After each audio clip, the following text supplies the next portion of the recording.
जय हिंद मित्रांनो, आपला आजचा विषय आहे कर्जाचा डोंगर वाढतोय आणि आत्ताच सावध व्हा. कर्ज काढण्याची सवय का वाढली?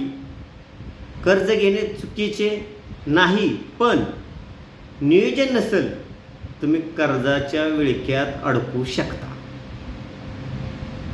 नियोजन असणं फार महत्त्वाचं. कारण काय झालं आहे, प्रत्येक व्यक्तीचा महिन्याचा हप्ता भरण्यासाठी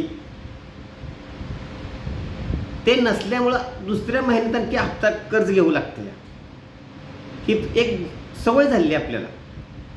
पहिला हप्ता भरण्यासाठी दुसऱ्या हप्त्या पैसे नसल्यामुळं दुसरा हप्ता भरण्यासाठी पैसे घेणे. ठीक आहे, की आता काय झालं, आपल्याला सवय झाली. आता पूर्वी लोक जी कर्ज घ्यायची ना, आपले आई वडील किंवा आपले जे पण शेजारचे जे पहिले कर्ज घ्यायचे ते कशासाठी घेत असतील बघा. ते एक तर घ्यायचे घरासाठी आणि दुसरे घ्यायचे शिक्षणासाठी. दोन आणि तिसरं जर व्यवसाय तयार करायचा असेल, एखादा नवीन व्यवसाय चालू करायचा असेल त्यासाठी. तीनसाठीच कर्ज घेतलं जायचं पहिलं. पण आता तसं नाही राहिलं.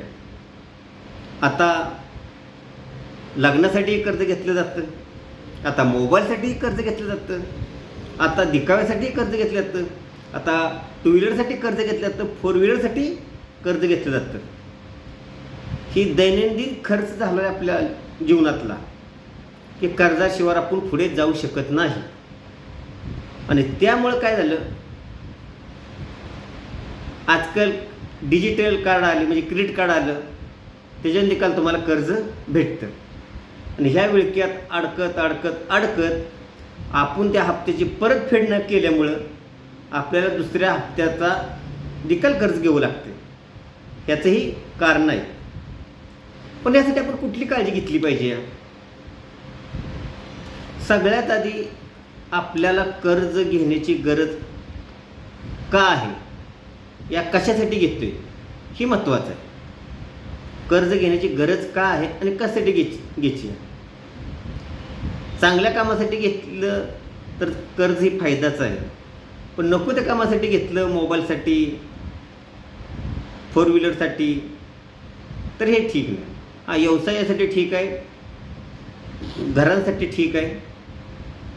पण आणि जरी घेतलं तर पहिला हप्ता चालू असला तर दुसरा हप्ता चालू करण्याचा प्रयत्न करू नका. पहिला हप्ता क्लिअर करा. 4 वर्षाचा, 6 वर्षाची जी पिरियड असेल, एक्स्ट्रा भरत ते क्लिअर करा आणि मग दुसरी वस्तू घ्या. म्हणजे फ्लॅट घेतला, क्लिअर झाला की फोर व्हीलरच्या नादी लागा. एक प्रकारे हा. आणि तुमच्यावर कर्जाचं जे ताणतणाव वाढतोय ना, हे कशामुळं, की स्वतःला प्रश्न विचारा, दुनियाला नाही. स्वतःला विचारा की मला ही बाबा कर्ज गरज आहे, ताणतणाव माझ्या डोक्यावर प्रेशर येतोय, तर कशामुळे होतं यासाठी तुम्हाला काय करायला लागेल माहिती आहे का? पहिलं तर तुमच्या महिन्याला तुम्हाला पगार किती आहे हे विचारा. स्वतःच्या मनाला विचारा की मला पगार किती आहे बाबा. मग परत दुसरं म्हणजे महिन्याला मला कर्जाचे हप्ते किती द्यायचेत. परत विचारा की बाबा कर्ज ॲक्च्युली किती आहे माझ्यावर. म्हणजे क्रेडिट कार्डची थकबाकी आहे का, किंवा पर्सनल कर्ज घेतलं आहे का, किंवा घरासाठी, वाहनासाठी कर्ज घेतलं आहे का.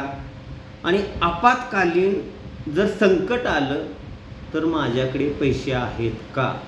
कमीत कमी 6 महिन्याचं जरी काही झालं ते आहेत का. स्वतःला विचारा, माझा इन्शुरन्स आहे का, टर्म इन्शुरन्स आहे का, हेल्थ इन्शुरन्स आहे का. ही स्वतःला विचारण्यासाठी गरजेचे प्रश्न आहेत.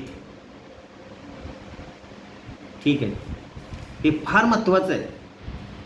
कारण ह्याच्यात जे अडकलेला माणूस, कर्ज म्हणजे एक अजगर आहे, अजगर.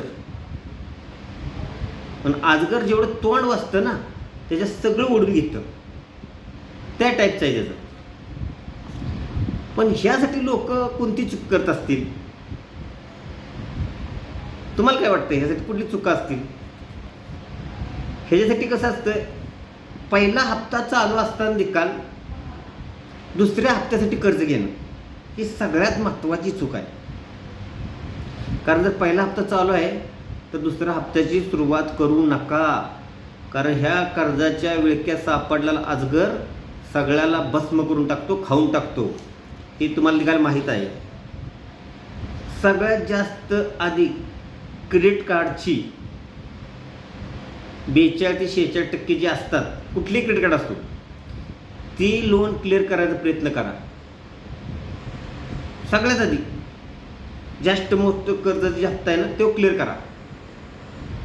ठीक आहे.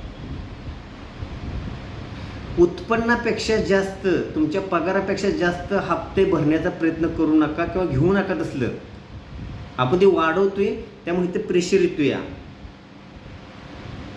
आपल्या स्वतःला विचारा की मला महिन्याला पगार किती आहे, किती मला कर्जाची गरज आहे, त्या वस्तूची गरज आहे का, तरच घ्या.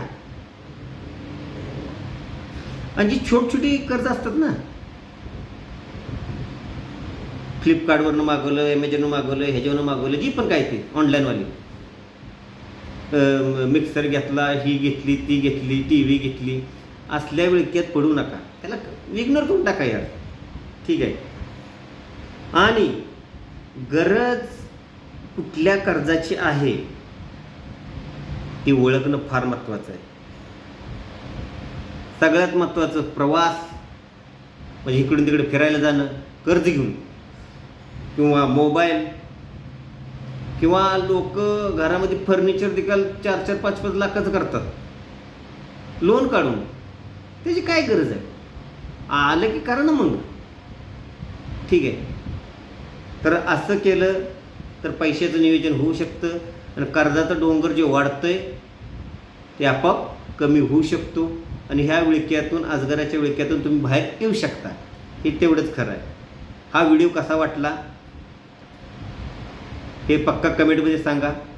पैशाचं नियोजन करा आणि मोरे सरकार HUM चॅनलला लाईक करा, कमेंट करा, शेअर करा. जय हिंद.